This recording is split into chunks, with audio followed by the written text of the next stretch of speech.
हरे कृष्णा. भक्तिशास्त्रीच्या या पुढच्या सेशनमध्ये उपस्थित सर्व भक्तांचं हार्दिक स्वागत आहे.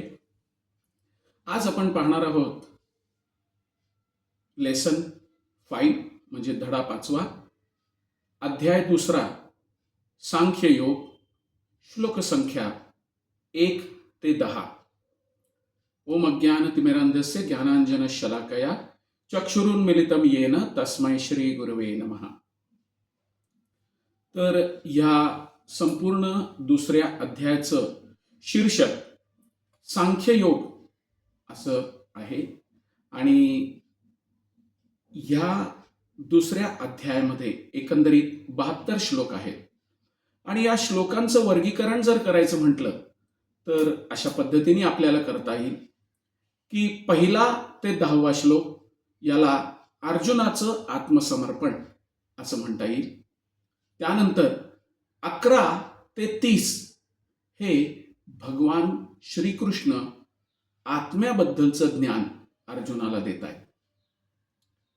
त्यानंतर 31 ते 38 या श्लोकांमध्ये कर्मकांड सांगण्यात आलेलं आहे.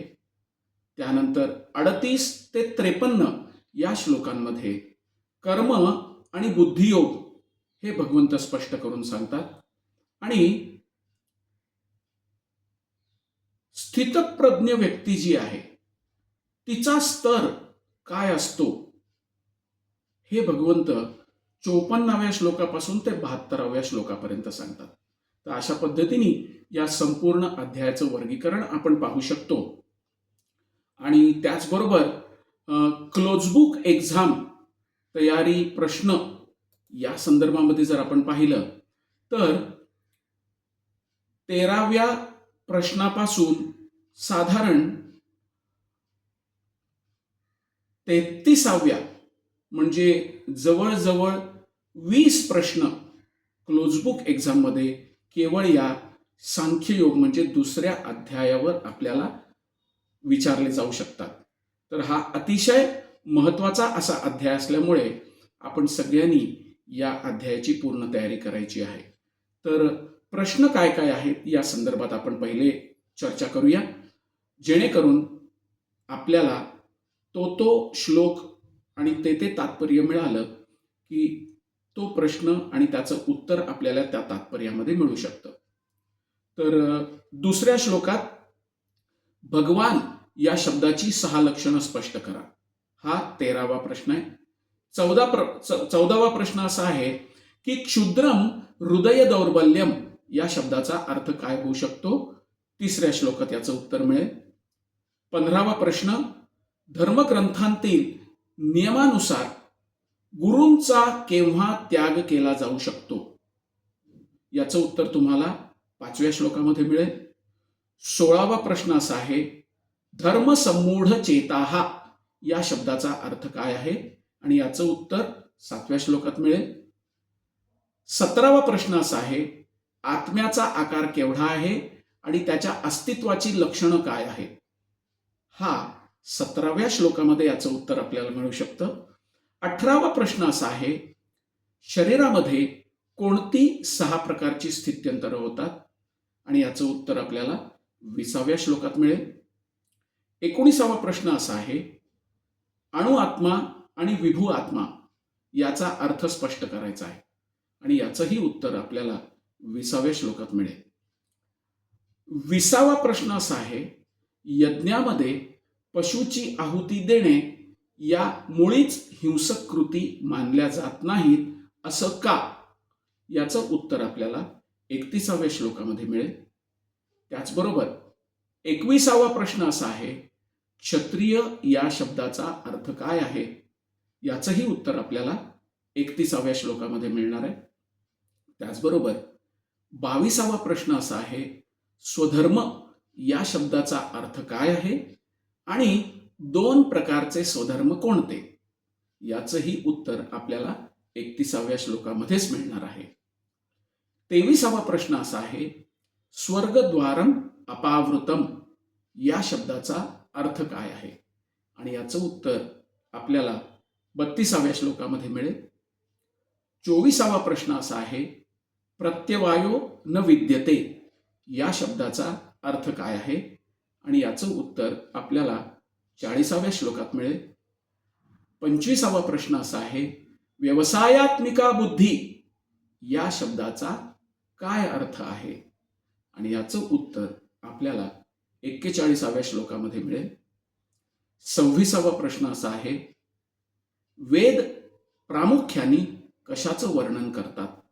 याचं उत्तर 45व्या श्लोकात मिळेल. 27वा प्रश्न असा आहे, वेदांत तत्वज्ञानाचे ध्येय कसे साध्य होते? आणि याचं उत्तर आपल्याला 46व्या श्लोकात मिळेल. 28वा प्रश्न असा आहे की प्रज्ञा या शब्दाचा अर्थ काय आहे? आणि त्याचं उत्तर 54व्या श्लोकात मिळेल. 29 नंबरचा प्रश्न असा आहे, उत्तम वस्त्रे परिधान केलेला मूर्ख माणूस कसा ओळखायचा? तर त्याचं उत्तर सुद्धा आपल्याला 54व्या श्लोकातच मिळणार आहे. 30वा प्रश्न असा आहे, परम दृष्ट्वा निवर्तते या शब्दाचा काय अर्थ आहे? आणि त्याचं उत्तर आपल्याला 59व्या श्लोकामध्ये मिळणार आहे. 31वा प्रश्न असा आहे, मत्परः या शब्दाशी आधारित कोणाचं उदाहरण दिलं जातं?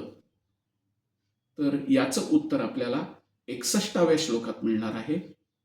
32वा प्रश्न असा आहे की आध्यात्मिक पतनाचे 8 स्तर कोणते ते स्पष्ट करायचे आहेत. आणि याचं उत्तर आपल्याला 62 आणि 63 या श्लोकांमध्ये मिळणार आहे. आणि या अध्यायातला क्लोजबुक मधला शेवटचा प्रश्न म्हणजे 33वा प्रश्न, ब्रह्मनिर्वाण मृच्छती या शब्दाचा अर्थ काय आहे? आणि याचं उत्तर आपल्याला 72व्या श्लोकात मिळणार आहे. तर अशा पद्धतीने क्लोजबुक एक्झाम तयारी प्रश्न क्रमांक 13 ते 33 हे आपल्याला तयार करायचे आहेत. हे संपूर्ण अध्याय 2 मध्ये असलेले प्रश्न आहेत. आता आपण पाहूया की काही उपमा या श्लोकांमध्ये दिल्या गेलेल्या आहेत. तर त्या उपमा कोणत्या आहेत आणि त्या कोणकोणत्या श्लोकांमध्ये आहेत?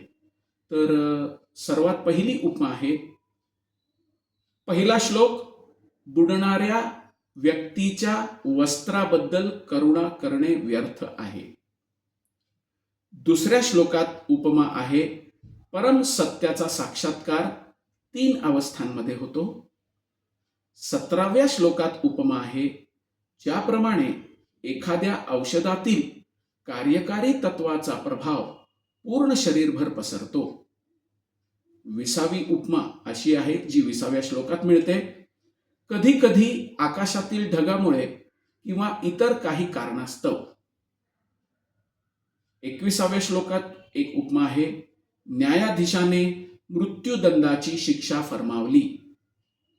त्याच 21व्या श्लोकात अजून एक उपमा आहे, शस्त्रक्रिया ही रोगी व्यक्तीला मारण्यासाठी नसून. 22व्या श्लोकात एक उपमा आहे, ज्याप्रमाणे मनुष्य जुन्या वस्त्रांचा त्याग करतो. 41व्या श्लोकामध्ये एक उपमा आहे, ज्याप्रमाणे वृक्षाच्या मुळाशी पाणी घातल्यावर. 58व्या श्लोकामध्ये एक उपमा आहे, कासव हे कोणत्याही क्षणी आपल्या इंद्रियांना आवरू शकते. त्याच 58व्या श्लोकामध्ये अजून एक उपमा आहे, इंद्रियांची तुलना ही विषारी सर्पांशी केली जाते. 59व्या श्लोकामध्ये विधी विधानांद्वारे इंद्रिय उपभोगांपासून निवृत्त होण्याची पद्धती ही उपमा दिलेली आहे. 67व्या श्लोकामध्ये ज्याप्रमाणे सोसाट्याच्या वाऱ्याने पाण्यातील नाव इतस्ततः ही उपमा आपल्याला पाहायची आहे. 70व्या श्लोकामध्ये ज्याप्रमाणे समुद्र हा नेहमी भरत असूनही शांत असतो. तर अशा पद्धतीने या सर्व उपमा आपल्याला तयार करायच्या आहेत. आणि त्याचबरोबर पाठांतराचे एकूण 4 श्लोक या दुसऱ्या अध्यायात दिलेले आहेत. त्यांचे क्रमांक असे आहेत: 7वा श्लोक, 44वा श्लोक, 13वा श्लोक आणि 20वा श्लोक. तर हे 4 श्लोक आपण पाठांतर करायचं आहे. तर अशा पद्धतीने क्लोजबुक एक्झामची तयारी जी आहे दुसऱ्या अध्यायाची, ती मी ह्याच लेसनमध्ये तुम्हाला सविस्तरपणे सांगितलेली आहे. यात संपूर्ण अध्याय कव्हर केलेला आहे. तर पुढचे जे काही लेसन दुसऱ्या अध्यायावर असतील तर त्याच्यामध्ये ही माहिती देण्यात येणार नाही. तरी तुम्ही सर्वांनी काळजीपूर्वक क्लोजबुक एक्झामची तयारी या लेसन क्रमांक 5 मध्येच पूर्ण करायची आहे, ही तुम्हा सर्वांना विनंती आहे. आणि तुम्ही मला सहकार्य कराल याबद्दल माझी निश्चितपणे खात्री आहे. तर आपण आजच्या लेसनला जाऊया. हा जो लेसन आहे तर 5वा धडा, ज्याच्यामध्ये श्लोक क्रमांक 1 ते 10 अशा पद्धतीने आपण आज पाहणार आहोत. आणि या 10 श्लोकांचं शीर्षक अर्जुनाचं आत्मसमर्पण असं देता येईल. तर पाहूया आपण. पहिला श्लोक दुसऱ्या अध्यायातला जर आपण घेतला तर ग्रंथराज श्रीमद भगवद्गीता की जय, श्रील प्रभुपाद की जय, निताय गौर प्रेमानंदे, हरी हरी बोल. तर हा अतिशय महत्वाचा असा अध्याय आहे. संपूर्ण गीतेचं सार या श्लोकात भगवंतांनी दिलेलं आहे. याचं नाव आहे सांख्ययोग. आणि या सांख्ययोगामध्ये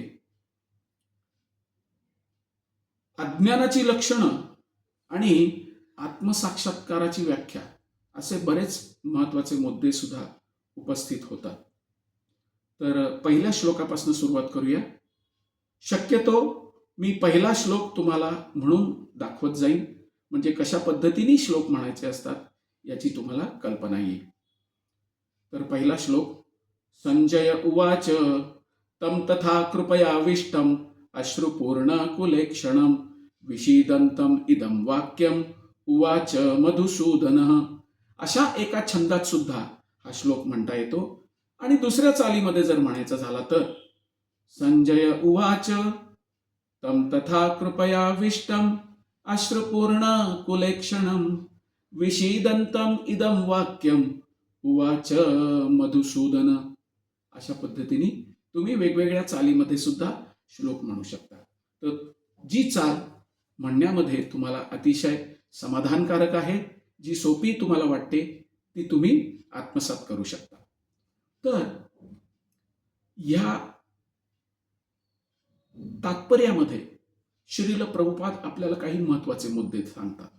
ते महत्वाचे मुद्दे असे आहेत की भौतिक करुणा, शोक आणि अश्रू या सगळ्या गोष्टी ज्या आहेत ना, या आत्म्याबद्दलच्या असणाऱ्या अज्ञानाची लक्षणं आहेत. आणि सनातन आत्म्याबद्दल करुणा असणे म्हणजे आत्मसाक्षात्कार. हा फरक आपण समजून घेतला पाहिजे. करुणेचा उपयोग कुठं करावा हे कोणालाही समजत नाही. आणि या संदर्भात श्रील प्रभुपाद एक छान उपमा देतात. बुडणाऱ्या माणसाचं जर केवळ आपण वस्त्र वाचवून आणलं आणि माणसाला तसंच बुडू दिलं तर अशा पद्धतीची करुणा ही निरर्थक आहे, मूर्खपणाचं लक्षण आहे आणि व्यर्थ आहे. त्याचप्रमाणे अज्ञानरूपी महासागरामध्ये जो माणूस बुडतोय त्याच्या बाह्य वस्त्ररूपी स्थूल शरीराचं रक्षण करणं हे मूर्खपणाची गोष्ट आहे. कुठल्याही परिस्थितीत ते वाचवता येणं शक्य नाहीये. जो हे जाणत नाही ना आणि केवळ बाहेरच्या वस्त्राबद्दल शोक करतो, म्हणजे या शरीराबद्दल शोक करतो, त्याला शूद्र किंवा अनावश्यक शोक करणारा असं म्हटलेलं आहे. आणि हे समर्पक उदाहरण. तर अर्जुन हा क्षत्रिय आहे आणि अशा पद्धतीची खोटी करुणा किंवा भौतिक करुणा अर्जुनाकडनं अपेक्षित नाही. तर आपण पाहूया आत्मसाक्षात्काराची व्याख्या काय. तर भौतिक शरीर आणि आत्मा यांच्यामध्ये पृथक्करण करू शकणे, म्हणजे दोघांमधला फरक समजू शकणे आणि त्याद्वारे, त्याच्या विवेचनाद्वारे सकाम कर्माप्रती अनासक्त होणे आणि आपलं विहित कार्य करत राहणे आणि आत्म्याच्या संकल्पनेमध्ये दृढपणे स्थित होणे, याला आत्मसाक्षात्कार म्हटलं जातं. तर पहिल्या श्लोकात हा अतिशय महत्वाचा मुद्दा श्रील प्रभुपाद आपल्याला सांगतात. आपण पाहूया दुसरा श्लोक. तर दुसऱ्या श्लोकामध्ये भगवंत बोलायला सुरुवात करताय आणि त्याच्यात असं सांगितलंय, कुतस्त्वा कश्मलमिदं विषमे समुपस्थितम अनार्यजुष्टम स्वर्ग्यम अकीर्तिम करम अर्जुन.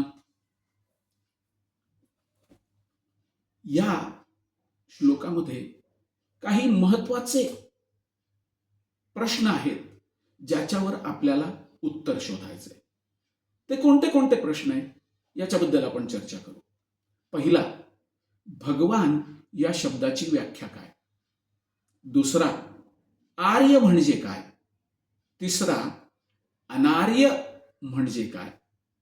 चौथा, अनार्य क्रियांमुळे काय परिणाम होतात. आणि पाचवा, कश्मलम म्हणजे काय. तर याच्यावर जर आपण चर्चा करायची ठरवली तर काही मुद्दे असे उपस्थित होतात की आर्य म्हणून जाणल्या जाणाऱ्या सुशिक्षित समाजातील व्यक्तींकडून अशा पद्धतीचं हृदयाचं दौर्बल्य म्हणजे दुबळेपणा हा कधीच अपेक्षित नव्हता. आध्यात्मिक ज्ञानावर आणि जीवन मूल्यांवर आधारित असणाऱ्या समाजातल्या व्यक्तींनाच आर्य हा शब्द लागू पडतो. जीवनाबद्दलच्या भौतिक संकल्पनेने पछाडलेल्या लोकांना जीवनाचं ध्येय हे परमसत्य श्री विष्णू किंवा भगवान यांची प्राप्ती करणं हे आहे याचं ज्ञान नसतं. ते भौतिक जगाच्या बाह्य रूपाद्वारे आकर्षिले गेले जातात. त्यामुळे त्यांना मुक्ती काय आहे याचं काही ज्ञान नसतं. आणि ज्या लोकांना भौतिक बंधनातनं मुक्त कसं व्हायचं याचं ज्ञान नाही आहे त्यांना अनार्य असं म्हटलं जातं. आता अर्जुन जरी क्षत्रिय असला तरी त्यांनी काय केलं, आपण मागच्या पहिल्या अध्यायात पाहिलं की युद्ध करण्याचं नाकारल्यामुळे क्षत्रियांना जे नेमून दिलेलं कर्तव्य आहे त्यापासनं त्याचं पतन होत होतं. आणि अशा प्रकारची भ्याड वृत्ती जी आहे ही अनार्यांना शोभणारी होती. अशाच रीतीने कर्तव्यभ्रष्ट होणं एखाद्याला आध्यात्मिक जीवनामध्ये प्रगती करण्यास सहाय्यक होत नाही आणि जगामध्ये तो कीर्तिमान सुद्धा होऊ शकत नाही आणि संधी सुद्धा त्याला प्राप्त होत नाही. तर अर्जुनाची आपल्या नातेवाईकांबद्दल असणारी ही तथाकथित करुणा जी आहे ना, हे भगवान श्रीकृष्ण मान्य करत नाही. अशा अशुद्ध गोष्टी ज्या मनुष्याला जीवनाच्या मूल्यांचं ज्ञान आहे त्याला अजिबात शोभा देत नाही. तर अशा गोष्टी मनुष्याला उच्चतर लोकांमध्ये घेऊन जाण्यासाठी सुद्धा मदत करत नाही, तर त्याच्या दुष्कीर्तीला या गोष्टी कारणीभूत होतात. या गोष्टी आपण या तात्पर्यातनं समजून घ्यायच्या आहेत. त्याचबरोबर या श्लोकामध्ये एक विशेष असा ॲडिशनल रेफरन्स देण्यात आलेला आहे श्रीमद भागवतम मधला.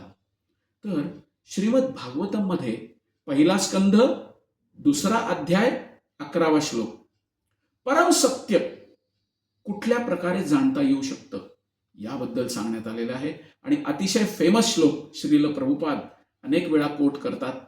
वदंती तत्तत्वविदस्तत्वम यज्ञानम अद्वयम ब्रह्मेति परमात्मेति भगवान इति शब्दते. तर परम सत्याचं ज्ञान असणारे परमसत्याचा साक्षात्कार ज्ञानाच्या 3 अवस्थांमध्ये करतात आणि या सर्व एकच आहेत. परमसत्याच्या अशा 3 अवस्थांना ब्रह्मन, परमात्मा आणि भगवान असं म्हटलं जातं. आता हे समजायचं कसं, तर समजण्यासाठी अतिशय छान उपमा आपल्या मदतीला आहे. तर ही 3 दिव्य स्वरूप जी आहेत म्हणजे ब्रह्मन, परमात्मा आणि भगवान, ही सूर्याच्या उदाहरणांवरनं स्पष्ट करता येतात. सूर्याला सुद्धा विविध प्रकारची 3 स्वरूपं आहेत. उदाहरणार्थ सूर्यप्रकाश, सूर्याचा पृष्ठभाग आणि प्रत्यक्ष सूर्यलोक. जो व्यक्ती केवळ सूर्यप्रकाशाचा अभ्यास करतो तो प्राथमिक अवस्थेतला विद्यार्थी आहे, आणि जो सूर्याच्या पृष्ठभागाचा अभ्यास करतो किंवा त्याबद्दल जाणतो तो त्याच्यापेक्षा प्रगत स्तरावरचा विद्यार्थी आहे, आणि जो वास्तविकरित्या सूर्यलोकामध्ये प्रवेश करतो तो सर्वश्रेष्ठ विद्यार्थी आहे. आता सामान्य विद्यार्थी केवळ सूर्यप्रकाश, त्याचं विश्वव्यापकत्व आणि निर्विशेष अशा दैदिप्यमान प्रकाशाचं स्वरूप जाणण्यात समाधानी आहे. त्याची तुलना परमसत्याच्या केवळ ब्रह्मन साक्षात्काराचा ज्याला उद्बोध झालेला आहे त्याच्याशी करता येईल, आणि हा विद्यार्थी अतिशय कमी प्रगत विद्यार्थी आहे किंवा प्राथमिक स्वरूपाचा विद्यार्थी आहे असं आपल्याला म्हणता येईल. त्यानंतर सूर्यग्रहाच्या अंतःप्रदेशात प्रवेश करू जो शकतो त्याची तुलना परमसत्याच्या साकार रूपाचा साक्षात्कार करणाऱ्यांची करता येते. म्हणजे हा सर्वश्रेष्ठ विद्यार्थी आहे.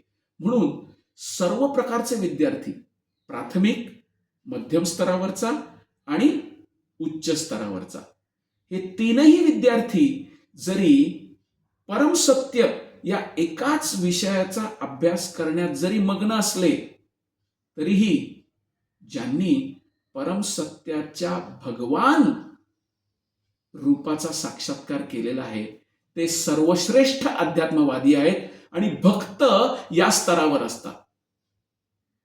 त्यामुळे आपल्याला भक्ती मार्गाचा अवलंब करून डायरेक्ट सर्वश्रेष्ठ विद्यार्थी बनण्याची संधी भगवंतांनी इथे उपलब्ध करून दिलेली आहे. सूर्यप्रकाश, सूर्यगोल आणि सूर्यग्रहावरातील आंतरिक व्यवहार हे एकमेकांपासून अलग करता येत नाहीत, पण या तीनही स्तरावरचे विद्यार्थी मात्र वेगवेगळ्या स्तरावर असतात आणि ते वेगवेगळा अभ्यास करतात. आणि यातील सर्वश्रेष्ठ जे आहेत ते प्रत्यक्षात सूर्यलोकात प्रवेश करतात आणि सूर्यग्रहावरील आंतरिक व्यवहार याच्याबद्दल जाणून घेतात. ते सर्वश्रेष्ठ विद्यार्थी आहेत. हा एक महत्वाचा संदेश आपल्याला या श्लोकातनं प्राप्त होतो. त्याचबरोबर अजून एक ॲडिशनल रेफरन्स या श्लोकात आलेला आहे ब्रह्मसंहितेमधला. ईश्वरा परमा कृष्ण सच्चिदानंद विग्रह अनादिरादिर गोविंद सर्व कारण कारणम. तर अशा पद्धतीचं वर्णन आपण पाहू शकतो.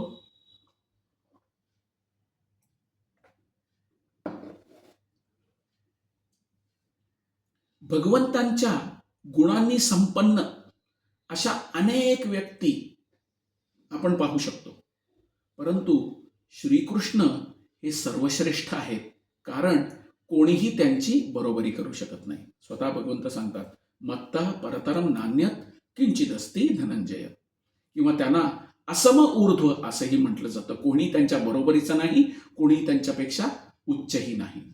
तेच परमपुरुष आहेत आणि त्यांचं शरीर शाश्वत, पूर्णपणे ज्ञानमय आणि पूर्णपणे आनंदमयी आहे, ज्याला सोप्या भाषेत सच्चिदानंद असं म्हटलं जातं. तेच आदिपुरुष श्री गोविंद असून सर्व कारणांचे मूळ कारण आहे.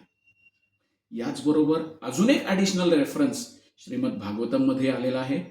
पहिला स्कंध 3रा अध्याय आणि 28वा श्लोक. एतेच आंस कलापुंसा कृष्णस्तु भगवान स्वयं इंद्रारी व्याकुलम लोकम मृडयंती युगे युगे. या ठिकाणी भगवंतांच्या ज्या अवतारांची यादी देण्यात आली आहे ती म्हणजे भगवंतांची विस्तारित रूपं आहेत किंवा त्यांच्या विस्तारित रूपांची अंशरूपं आहेत, परंतु श्रीकृष्ण हे स्वतः पूर्ण पुरुषोत्तम भगवान आहेत. तर यासाठी आपल्याला काय करावं लागेल, तर थोडं मागे जावं लागेल आणि पहिल्या अध्यायातल्या 30व्या श्लोकात त्या तात्पर्यामध्ये आपल्याला पाहावं लागेल. अर्जुन म्हणतोय, निमित्तानी च पश्यामी विपरीतानी केशव. हे शब्द महत्वपूर्ण आहेत. जेव्हा एखाद्या मनुष्याला आपल्या अपेक्षाच निष्फळ होणार आहे असं दिसून येतं, तेव्हा तो विचार करतो की मी येथे असण्याचं कारण काय आहे. प्रत्येकाला स्वतःमध्ये आणि आपल्या स्वतःच्या कल्याणामध्येच आस्था असते. परमात्म्याबद्दल कोणालाही आस्था नसते किंवा कोणी आस्था दाखवत नाही. श्रीकृष्णांच्या इच्छेनुसार अर्जुन स्वतःच्या वास्तविक स्वार्थाबद्दल अज्ञान दाखवत होता. एखाद्याचा वास्तविक स्वार्थ काय आहे तो विष्णू किंवा श्रीकृष्ण यांच्याबद्दल जाणून घेणे. न ते विदु स्वार्थ गतिम ही विष्णू. एखाद्याचा वास्तविक स्वार्थ श्री विष्णू किंवा श्रीकृष्ण यांच्याबद्दल असला पाहिजे. बद्ध जीवाला मात्र याचा विसर पडतो, म्हणून त्याला भौतिक दुःख भोगावी लागतात. तर भौतिक दुःख भोगण्यामागचं मूळ कारण एकच आहे की ज्याला कृष्णाचा विसर पडतो. श्रील प्रभुपाद सांगतात, कृष्ण भूलिया जीव भोगवांछा करे, पाछटिया माया तारे झपटिया धरे. की जो भगवंतांना विसरला त्याच्या वाट्याला या जगामध्ये केवळ दुःख दुःख आणि दुःखच येतं. त्याला सुख कधीही प्राप्त होऊ शकत नाही. आणि अर्जुनाचा युद्धातला विजय हा केवळ त्याच्या शोकाला कारणीभूत होणार आहे. तर हे सगळे जे मुद्दे आहेत हे खोटी करुणा याबद्दल सांगतात. तर आपण आपल्यासाठी एक होमवर्क मी आता तुम्हाला देतोय, तो तुम्ही नोट डाऊन करून घ्यायचा की खोटी करुणा आणि खरी करुणा याच्यावर तुम्ही एक टेबल बनवायचं आणि कुठले कुठले मुद्दे ह्याच्यात तुम्हाला या तात्पर्यांमधनं प्राप्त होत आहेत तर हे आपण पाहायचंय. हे सर्व मुद्दे तुम्ही लिहून काढायचे आहेत आणि ते तयार ठेवायचे आहेत आणि शक्य झालं तर आपल्या ग्रुप कोऑर्डिनेटरकडे ते द्यायचे आहे. विशेष करून हे जर तुम्ही तुमच्याकडे ठेवलेत ते जास्त बरं होईल, कारण याचा तुमच्या वैयक्तिक अभ्यासासाठी आणि प्रचारासाठी तुम्हाला फायदा होईल. तर आपण आता पुढचा श्लोक बघूया. की पुढचा श्लोक आहे क्लैब्यम नास्मगमः पार्थ. अर्जुनाची अतिशय चांगल्या शब्दामध्ये भगवान श्रीकृष्ण कान उघडणी करतात. तर ह्याच्यातला महत्वाचा मुद्दा असा आहे तात्पर्यामधला श्रील प्रभुपादांनी दिलेला की जर एखाद्या क्षत्रियाचा पुत्र युद्ध करणे नाकारत असेल ना तर तो केवळ नावापुरता क्षत्रिय राहतो. आणि अर्जुनासारख्या व्यक्तींनी अशा प्रकारचं औदार्य आणि तथाकथित अहिंसा याचा त्याग केला पाहिजे असं भगवान श्रीकृष्ण इथे सांगू इच्छित आहे. आणि अशा प्रकारचं औदार्य म्हणजे काही मोठा गुण नाहीये, तर हे वास्तविकपणे एका प्रकारचं मनाचा दुबळेपणा आहे, ज्याला भगवंत मनोदौर्बल्यम असं म्हणतात. आणि अशा प्रकारच्या मिथ्या औदार्याला कुठल्याही अधिकारवंतांनी किंवा कुठल्याही श्रेष्ठ संतांनी गुरूंनी कधीही संमती दिलेली नाहीये. हे काही महत्वाचे मुद्दे या तात्पर्यातनं आपल्याला प्राप्त होतात. आता आपण काय चर्चा करायची किंवा काय होमवर्क करायचं आहे, तर पहिला मुद्दा क्लैब्यम या शब्दाचा अर्थ काय आहे आणि तो कशा पद्धतीने लागू होतो याच्यावर आपण उत्तर शोधायचं. त्यानंतर हृदय दौर्बल्यम या शब्दाचा अर्थही आपण शोधायचा आहे आणि त्याचं विस्तृत विवरण आपण शिकून घ्यायचं आहे. आणि पार्थ या शब्दाचा अर्थही काय, एका वाक्यात किंवा एका शब्दात अर्थ नाही, विस्तृत विवरण आपण शोधायचं. आणि त्याचबरोबर वेगवेगळ्या वर्णांची 4 प्रकारचे जे वर्ण आहेत त्या सर्व वर्णांची विहित कर्म काय आहेत ह्याचाही आपण होमवर्क करायचा आहे. त्यामुळे या तिसऱ्या श्लोकामध्ये आपल्याला बऱ्यापैकी होमवर्क देण्यात आलेला आहे, तो आपण करायचा आहे. आता आपण पाहूया चौथा श्लोक. अर्जुन बोलायला सुरुवात करतोय, कथम भीष्मम अहम संख्ये. तर अर्जुनाने कृष्णांजवळ काही युक्तिवाद केले. त्याला असं वाटलं चला हा शेवटचा चान्स आहे, आता लास्ट चान्स, आता एकदा आपण कृष्णाला पटवण्याचा प्रयत्न करूया की युद्ध का नको करायला म्हणून तो काही युक्तिवाद करतोय. तर तो या 4, 5, 6 या श्लोकांमध्ये काही युक्तिवाद करणार आहे. तर ते युक्तिवाद आपण पाहायचे. एक सर्वसामान्य शिष्टाचार असा आहे की जर कोणी आपल्यापेक्षा वरिष्ठ किंवा ज्येष्ठ व्यक्ती असेल तर त्याच्याशी शाब्दिक वाद सुद्धा आपण घालता कामा नये. जरी ते आपल्याशी कठोरपणे वागले तरी आपण त्यांच्याशी कठोरपणे नाही वागायचं. असं असताना अर्जुन कसं काय आपल्यापेक्षा ज्येष्ठ म्हणजे भीष्म पितामह, द्रोणाचार्य, कृपाचार्य यांच्यावर प्रतिहल्ला कसा काय करू शकतो, हा युक्तिवाद अर्जुनाने इथे प्रस्तुत केला. हा, आणि तो सांगतोय की कृष्णाचे जे आजोबा आहेत ना, पितामह उग्रसेन, आणि कृष्णाचे जे गुरु सांदीपनी मुनी, यांच्यावर श्रीकृष्ण कधीतरी आक्रमण करू शकतील का, हाही युक्तिवाद अर्जुनाने कृष्णाशी केला. की सांग कृष्णा, तू तुझ्या आजोबांवर आणि तू तुझ्या गुरूंवर हल्ला करशील का. तर याचं खंडन निश्चितपणे भगवंत करणार आहेत पुढच्या श्लोकांमध्ये, आणि मागच्या वेळेस आपण ते टेबल पाहिलं. तर पितामह भीष्म आणि द्रोणाचार्य यांच्यासारख्या सन्माननीय व्यक्ती या सर्वदा पूजनीय आहेत, आणि त्यांनी जरी आपल्यावर हल्ला केला तरी आपण त्यांच्यावर प्रतिहल्ला करायचा नाही, अशा प्रकारचा युक्तिवाद या 4थ्या श्लोकामध्ये अर्जुन भगवंतांसमक्ष प्रस्तुत करतोय. आता आपण पाहूया 5वा श्लोक. तर 5व्या श्लोकामध्ये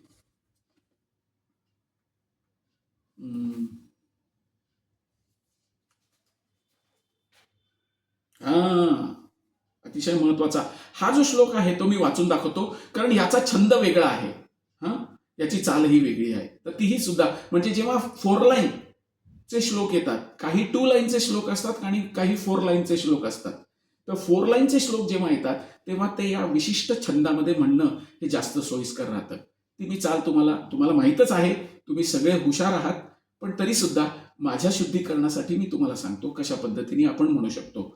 गुरुन हत्वा हि महानुभावान श्रेयो भोक्तुम भैक्षमपीह लोके हत्वार्थ कामांस्तु गुरुनिहैव भुंजीय भोगान रुधिर प्रदिग्धान. ही झाली 4 लाईनचे जे श्लोक आहेत त्यांची म्हणण्याची स्टाईल. तर या श्लोकाच्या तात्पर्यामध्ये प्रभुपाद आपल्याला खूप चांगले चांगले मुद्दे उपस्थित करून देतात. अर्जुनाचा निर्णय, महात्मा समान असणाऱ्या माझ्या गुरुजनांना ठार मारण्यापेक्षा मी भीक मागून जगणं पसंत करीन, म्हणजे भिक्षा मागून जगणं हे माझ्यासाठी जास्त श्रेयस्कर आहे. हा एक युक्तिवाद अर्जुन प्रस्तुत करतो. आता अर्थशास्त्र सांगतं की आतताईंना मारलं ना तरी चालतं, कारण ते राजकारण आणि समाजकारण याच्यावर आधारित आहे अर्थशास्त्र. पण धर्मशास्त्र काय आहे, धर्मशास्त्र सांगतं की त्यांना क्षमा केली पाहिजे, कारण ते धार्मिक तत्वांवर आधारित आहे. तर हा एक महत्वाचा मुद्दा आपण समजून घेतला पाहिजे, आणि यासाठी थोडं मागे आपण जाऊया आणि पहिल्या अध्यायातला 36वा श्लोक यातला संदर्भ आपण पाहिला पाहिजे. अर्जुनाच्या बाबतीत मात्र त्याच्या विरुद्ध जे आक्रमक आतताई होते ते एक विशिष्ट प्रकारचे होते, म्हणजे त्याचे स्वतःचे पितामह, गुरुजन, मित्र, पुत्र, नातू इत्यादी यांच्यामुळे अर्जुनाला वाटलं की सामान्य आतताईंविरुद्ध ज्या कडक उपाययोजना केल्या पाहिजेत ते यांच्या विरुद्ध करता कामा नये असं त्याला वाटलं. आणि याशिवाय साधू व्यक्तींनी क्षमा केली पाहिजे, हा त्याचा मूळ गुणधर्म आहे. तर साधू व्यक्तींसाठी असे आदेश हे राजकीय किंवा आणीबाणीपेक्षाही महत्वपूर्ण असतात. अर्जुनाने असा विचार केला की राजकीय कारणांसाठी आपल्या नातेवाईकांची हत्या करण्यापेक्षा साधुवृत्ती आणि धर्माच्या आधारावर त्यांना क्षमा करण्यात यावी हेच योग्य आहे. म्हणून केवळ तात्पुरत्या शारीरिक सुखासाठी अशा प्रकारची हत्या करणं हे चांगलं नाही, अशा प्रकारचा युक्तिवाद अर्जुन कृष्णासमोर प्रस्तुत करतो. तर हा झाला 6व्या अध्यायातले काही महत्वाचे मुद्दे. आता आपण पाहूया 6वा. तर आता या ठिकाणी मात्र अर्जुनाचे सगळे युक्तिवाद थांबले आणि त्याची बुद्धी काम करणं बंद झाली. त्यामुळे इथे तो कबूल करतोय. काय कबूल करतोय? न चैतद्विद्मः कतरन्नो गरीयो यद्वा जयेम यदि वा नो जयेयु यानेव हत्वा न जिजीविषाम तेव स्थिता प्रमुखे धार्तराष्ट्रा. या ठिकाणी अर्जुन मान्य करतोय की आता माझ्या बुद्धीने काम करणं बंद केलंय आणि मी कुठला निर्णय घ्यावा याच्याबद्दल मी काहीच विचार करू शकत नाहीये. तर युद्धामध्ये जर त्यांनी शत्रूवर विजय प्राप्त केला नाही तर केवळ भिक्षा मागून जगणं हेच केवळ त्याच्या उदरनिर्वाहाचं साधन होतं. आणि त्याचबरोबर विजयाची शाश्वती सुद्धा नव्हती, कारण दोन्हीपैकी कोणता तरी एक पक्ष निश्चितपणे विजयी होणार आहे. त्यामुळे अर्जुन म्हणतोय आता माझी निर्णय घेण्याची क्षमता कुंठित झालेली आहे. मी कुठल्याही प्रकारचा निर्णय घेण्यासाठी सक्षम उरलेलो नाहीये. आता आपण पाहूया, मागच्या अध्यायात आपण पाहिली की पांडवांच्या विजयाची स्पष्ट चिन्ह. आता इथे जरी साक्षात भाग्यदेवता विजयश्री हातात माळ घेऊन जरी अर्जुनाची वाट बघत असली ना, तरीही धृतराष्ट्राच्या सर्व पुत्रांचा युद्धात मृत्यू झाला तर त्यांच्या अनुपस्थितीमध्ये जीवन कसं कंठायचं, आनंद कसा उपभोगायचा, याबाबत अर्जुनाचा ही जी भूमिका आहे ही समर्थनीय आहे. आणि तो विचारच करू शकत नाहीये की अशी परिस्थिती जर उद्भवली तर मी काय करू. काय आहे की जरी युद्ध करणं हे क्षत्रियांचं मूळ कर्तव्य असलं तरी युद्ध करून अनावश्यक हिंसा करण्याचा धोका का पत्करायचा. त्याच्यापेक्षा युद्ध टाळू आणि भीक मागून जगू. अशा पद्धतीने अर्जुनाला कुठलीच गोष्ट कळेनाशी झाली. आता ह्याच्यातनं काही पॉझिटिव्ह मुद्दे असे आहेत, म्हणजे जे सकारात्मक मुद्दे जे आहेत ते असे आहेत की ज्याला मोक्ष प्राप्ती करून घ्यायची आहे ना, त्याच्यामध्ये काही गुण असणं आवश्यक आहे. आणि अर्जुन हा सर्व अर्थाने मोक्ष प्राप्तीसाठी योग्य उमेदवार होता. कसं समजायचं, तर अर्जुनाने ज्या गोष्टींवर विचार केला ना, त्या गोष्टी निश्चितपणे सिद्ध करतात की अर्जुन हा केवळ भगवंतांचा महान भक्त नव्हता, तर तो अत्यंत ज्ञानी सुद्धा होता. आणि त्याचा आपल्या मनावर आणि इंद्रियांवर पूर्ण संयम होता. दुसरा मुद्दा असा की राजघराण्यात जन्मला असून सुद्धा भिक्षा मागून जगण्याची तयारी हे अनासक्तीचं अजून एक लक्षण आहे. आणि हे अतिशय चांगलं लक्षण आहे. आणि हा गुण त्याला मोक्षप्राप्तीवर घेऊन जाणार हे निश्चित आहे. तिसरा मुद्दा असा आहे की हे जे सर्व गुण भगवान श्रीकृष्ण त्यांच्या आज्ञेवरील अर्जुनाचा विश्वास दाखवतो की अर्जुन हा खऱ्या अर्थाने सद्गुणी होता, कारण भगवान श्रीकृष्णांच्या आज्ञांवर त्याचा विश्वास होता. चौथा गुण त्याच्यातला असा दिसू शकतो की जोपर्यंत आपल्याला इंद्रिय निग्रह करता येत नाही ना, तोपर्यंत उच्चतर अशा ज्ञान अवस्थेची प्राप्ती होण्याची सुतराम शक्यता नाहीये. आणि ज्ञान आणि भक्ती या दोघांशिवाय मोक्ष प्राप्तीची अजिबात शक्यता नाहीये. हाही एक मुद्दा महत्वाचा आहे.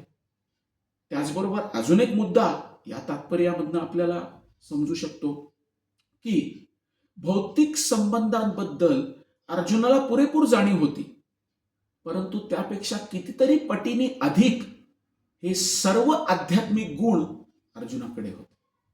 आणि या गुणांच्या उपस्थितीमुळे तो निश्चितपणे त्याला मोक्ष प्राप्त होणार हे निश्चित होतं. तर आता आपण पाहूया की काही प्रॅक्टिकल उदाहरणं जीवनातली की ज्याच्यावर आपण आत्मपरीक्षण करणं खूप आवश्यक आहे. की कठीण प्रसंग जीवनात येतात आणि अशा वेळेस आपण कोणते निर्णय घेतो ही फार महत्वाची भूमिका आपल्याला जीवन जगत असताना पार पाडावी लागते. उदाहरण द्यायचं म्हटलं तर एक कल्पना करूया आपण की आपल्याला पोहता येत आहे, व्यवस्थितपणे पोहता येत आहे आणि पोहता पोहता एखादा माणूस जर बुडत असेल तर त्याला वाचवायचं कसं याची थोडीफार कल्पना सुद्धा आपल्याला आहे, किंवा त्या संदर्भात थोडंसं प्रशिक्षण सुद्धा आपण घेतलेलंच आहे.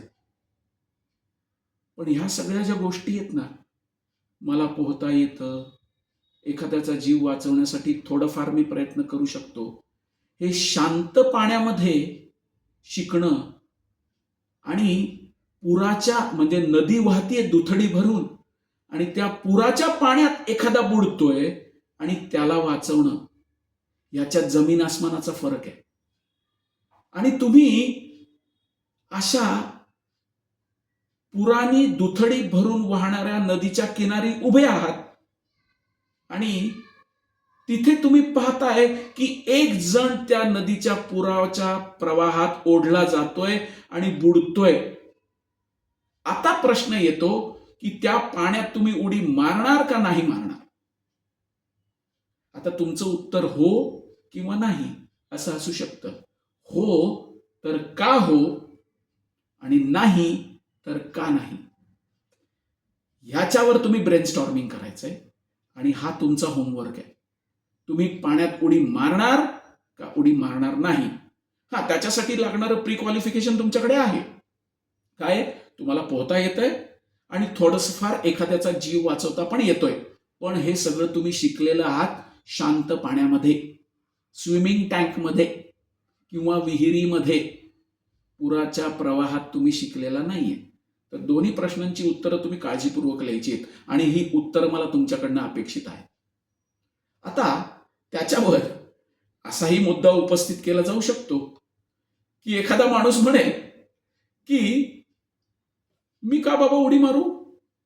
तो व्यक्ती जो बुडतोय त्याच्या नशिबातच बुडणं आहे, त्याची कर्म मागच्या जन्मीची अशी आहेत, त्यामुळे तो प्रवाहात पडलाय. मग तुम्ही त्याला त्याच्या कर्मावर सोडून देणार का त्याला मदत करणार? त्याच्या नशिबातच बुडायचंय, जाऊ दे, बुडतोय तर बुडू दे, मी काय करू बाबा? अशा प्रकारचा युक्तिवाद देणारी लोक यांचं सुद्धा तुम्ही खंडन करू शकलं पाहिजे. हे तुमच्याकडनं मला अपेक्षित आहे. तर हे तुम्ही याचं उत्तर शोधायचंय, ग्रुप कोऑर्डिनेटरकडे द्यायचंय किंवा लिहायचंय आणि त्याच्यावर मनन चिंतन करायचं.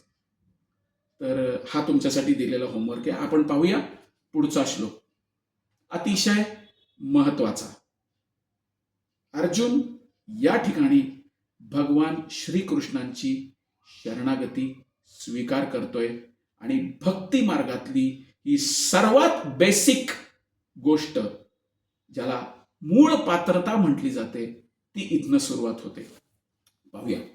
कार्पण्य दोषोपहत स्वभाव पृच्छामि त्वां धर्म सम्मूढ चेताः यत् श्रेयस्यान् निश्चितं ब्रूहि तन्मे शिष्यस्तेहं शाधि मां त्वां प्रपन्नम.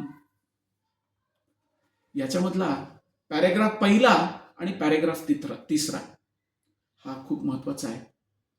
तर स्वभावतः प्रकृतीच्या भौतिक कार्यपद्धतीची जी रचना आहे ना, ही प्रत्येक मनुष्याला गोंधळात टाकणारी आहे आणि प्रत्येक पावली मनुष्य गोंधळून टाकणाऱ्या परिस्थितीनी व्यतीत होतो.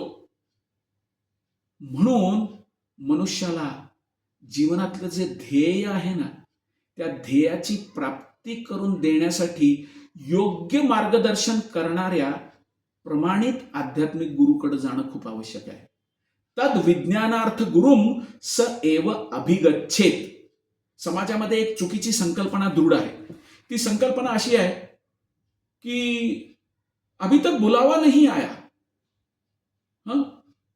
नाही, ही चुकीची संकल्पना आहे. तहानलेल्या माणसाने विहिरीकडे जाणं अपेक्षित आहे. विहीर उठून तहानलेल्या माणसाकडे येणार नाहीये. त्याच पद्धतीने आध्यात्मिक ज्ञान प्राप्त करून घेण्याची आवश्यकता आपल्याला आहे. त्यामुळे जेव्हा माझ्या नशिबात गुरु असेल तेव्हा तो मला प्राप्त होईल चालणार नाही. आपल्याला जीवनातलं जे ध्येय प्राप्ती करून घ्यायची आहे ना, त्यासाठी आपण उठून गुरुकडे जाणं आवश्यक आहे.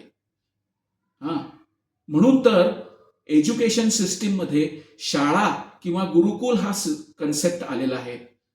शाळा विद्यार्थ्याच्या घरी येत नाही, विद्यार्थी उठून शाळेत जातो. तहानलेला व्यक्ती हा स्वतः उठून विहिरीकडे जातो किंवा पाण्याकडे जातो. पाणी किंवा विहीर तहानलेल्या व्यक्तीकडे येत नाही. त्यामुळे चुकीच्या संकल्पनांचा आश्रय घ्यायचा नाहीये.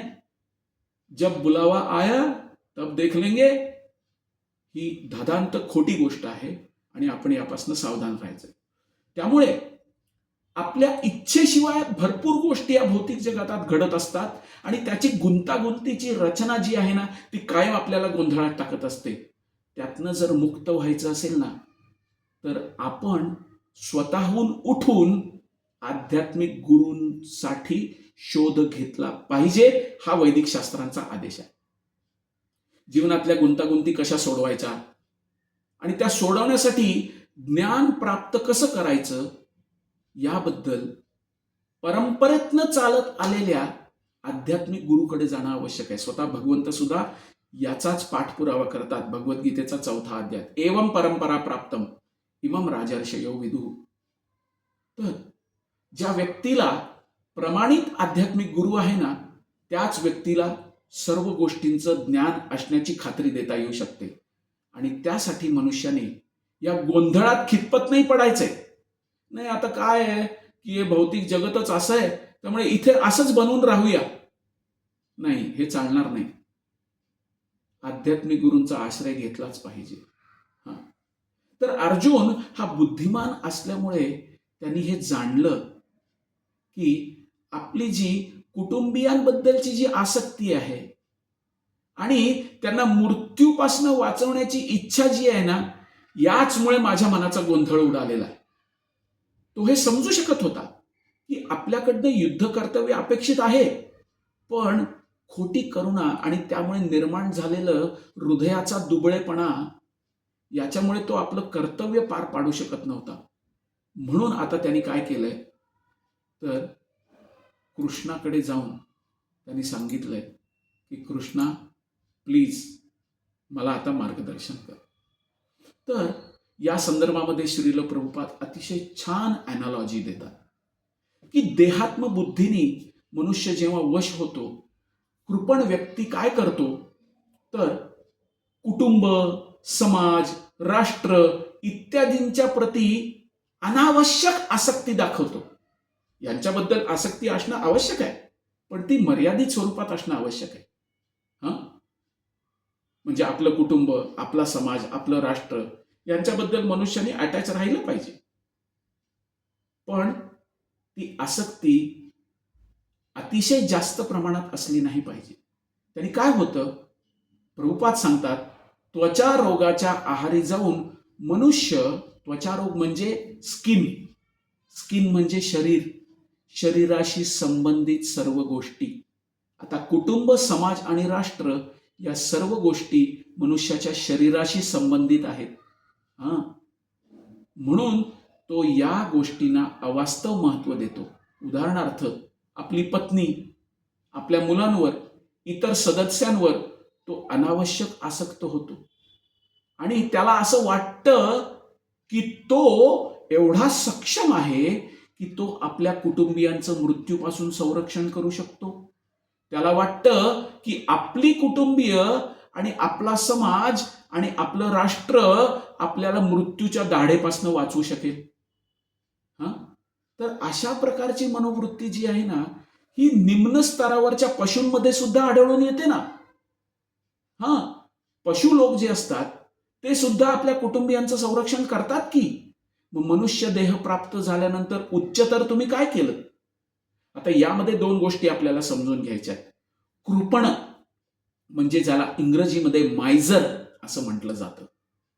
तर कृपण व्यक्तीचे दोष काय आहेत आणि ब्राह्मण व्यक्तीचे गुण काय आहेत. ब्राह्मण म्हणजे कोण, जीवनाचं महत्व आणि जीवनाचा उद्देश ज्याला कळला आहे त्याला ब्राह्मण म्हटलं पाहिजे. ही काय शरीराला चिकटवली जाणारी उपाधी नाही आहे. तर कृपण आणि ब्राह्मण या दोन्ही गोष्टींचा फरक मी आता तुम्हाला सांगणार आहे. हा तुमच्यासाठी होमवर्क आहे. तुम्ही तो व्यवस्थितपणे ऐकून घ्यायचा आहे, त्याचं टेबल बनवायचंय आणि ते आपल्या ग्रुप कोऑर्डिनेटरला दाखवायचंय. आता आपण सर्वात पहिले पाहूया कृपण व्यक्तीत असलेले दोष. मुद्दा क्रमांक 1, त्याला जीवनातल्या ज्या खऱ्या समस्या आहेत याची काही जाणीव नसते.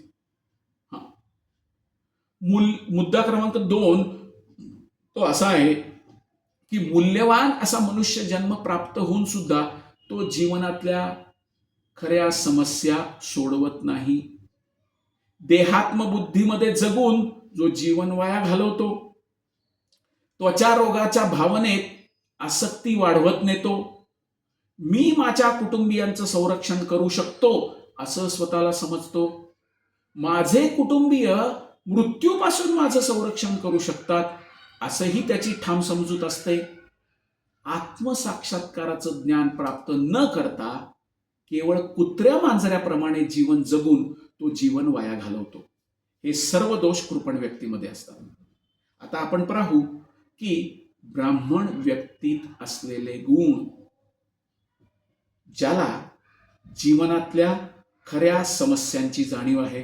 आणि खऱ्या समस्या कोणत्या?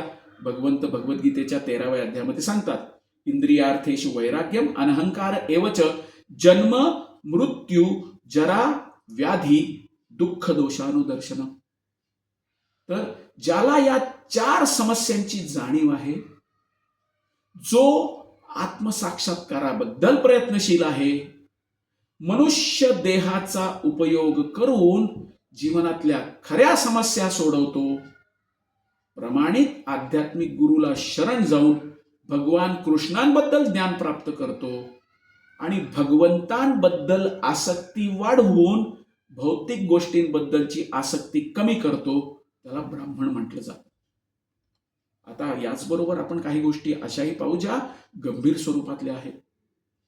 गुरु आणि शिष्य यांच्यातलं नातं कसं असलं पाहिजे? तर सर्वात महत्वाचा मुद्दा, गुरु आणि शिष्य यांच्यातलं नातं आणि संभाषण हे गंभीर स्वरूपाचं असलं पाहिजे. It's a matter of seriousness. मान्यता प्राप्त प्रमाणित आध्यात्मिक गुरु समोर अर्जुनाला गांभीर्याने बोलायचं होतं, म्हणून या 7व्या श्लोकात तो व्यक्त करतोय की हा मुद्दा अतिशय गंभीर आहे. भगवद्गीतेतलं जे ज्ञान आहे त्याचे एकमेव श्रीकृष्ण हे आद्य आध्यात्मिक गुरु आहेत आणि गीता जाणणारा अर्जुन हा सर्वात प्रथम शिष्य आहे. शिष्यस्तेहम शाधिमां त्वां प्रपन्नम. आता काही प्रॅक्टिकल मुद्द्यांवर आपण चर्चा करूया, जे मुद्दे आपल्याला याची जाणीव करून देतील की कशा पद्धतीने आपण दुबळे आहोत. आणि सर्वात महत्वाचा मुद्दा आपण हा पाहूया की मी अशक्त आहे हे मान्य करण्यासाठी आपल्याकडे पुरेशी शक्ती असणं आवश्यक आहे, अन्यथा आपण हे मान्य नाही करू शकणार. किंबहुना प्रत्येकाला हा प्रश्न स्वतःला विचारावा लागेल की मी एवढा सशक्त आहे का की मी हे मान्य करीन की मी अशक्त आहे. थोडासा कठीण मुद्दा आहे समजण्यासाठी, पण आपण प्रयत्न करूया, हा समजून घेऊया. जेव्हा अडचणी आपल्या समोर उभ्या राहतात ना, तेव्हा अडचणींसमोर नांग्या टाकून निराश होऊन माघार घेणं हे सर्वांना शक्य आहे. का माहितीये का? आपला अहंकार जो आहे ना, तो आपल्याला सारखं सांगत असतो, अरे तू स्वतंत्र व्यक्ती आहेस, तू इंडिपेंडंट आहेस, तू कोणावर अवलंबून नाही आहेस,